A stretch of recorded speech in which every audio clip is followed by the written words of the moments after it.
Një nga problematikat që ngrit aty është problemi i qytetarëve, pastaj i takon projektit.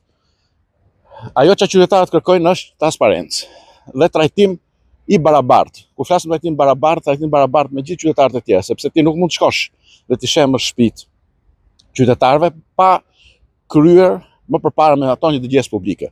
Dëgjesat publike nuk bëhen me punonjësit e bashkisë, nuk bëhen me punëtorët e ndërmarrjeve që ka bashkia, po bën me personat e autorizuar dhe është shumë sakt e përcaktuar në ligj se si kryhet ky proces. Pra, banorët duhet të jenë prezent, duhet firmosin që kanë qenë në këto takime që organizon bashkia.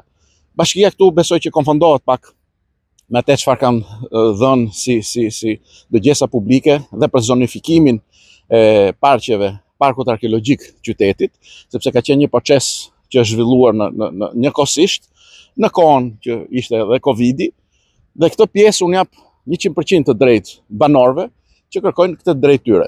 Ne si këshilltar djathtë aty kemi zhvilluar një goxha betejë me pjesën e bashkisë, dhe mënyrën se si pretendonin të trajtonin banorët. Fal luftës tonë u arrit që banorët të fitojnë të drejtën e tyre që të trajtohen me çmimet sipas çmimeve të referencës që ka ASHK-ja, pra nga shitjet sa është mesatarja e shitjeve në zonë, dhe nga ana tjetër kërkova bashkisë që të parashikonte në buxhet dhe metoda të tjera alternative. Ndofta një zë ku bashkia t'i shkonte përballë një ndihmë që mund t'i jepte qytetarëve, pra përcaktimin që bëhet në ligj të shite, si mundet dhe bashkia të bënin pjesë në mënyrë që qytetarët të dalin në drejtën e tyre. Nuk po them. Pra me pak fjalë të kompensohet ajo vlera e shpronësimit që banorët pretendojnë se nuk po e marrin. Është një mënyrë, nuk po flasim që këtu janë qindra milion euro, flasim për lek nga cilët buxheti i bashkisë parashikohet për vitin 2026 është 6.8 miliard lek, janë rreth 75 milion euro, pak a shumë. Një variant tjetër që mund të trajtonin është problemi që ato të trajtohen me shtëpi sociale.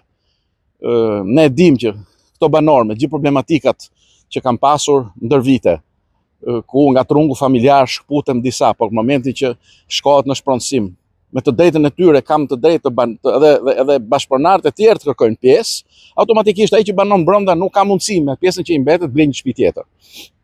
Po shifte mundësia, i propozuan bashkisë që këto trajtohen me statusin e të pastrehit dhe të zgjidhen nëpërmjet shtëpive, trajtohen me shtëpi sociale nga ana bashkisë, që mund të ishte një alternativë. Po e thash, banorët në radhë parë kërkojnë drejtësi për sa i takon kompensimit, dhe pjesa dytë kërkojnë që ato të dëgjohen, dhe për këtë kanë filluar edhe procese gjyqësore që u konfirmua edhe nga ana e kryetares bashkisë, sepse nuk janë bërë dhe këto banorë nuk kanë qenë pjesë e këtyre dëgjesave publike që bashkia ka bërë. Ne si forcë opozitare brenda Këshillit Bashkiak mund të japim sugjerime, e kërkuam këtë dhe i thamë që mund të japim dhe asistencën tonë teknike, si mund të jenë zgjidhjet më të mira, duke pas parasysh edhe rastet e tjera që mund të kemi në brenda Shqipërisë, po edhe në rajon.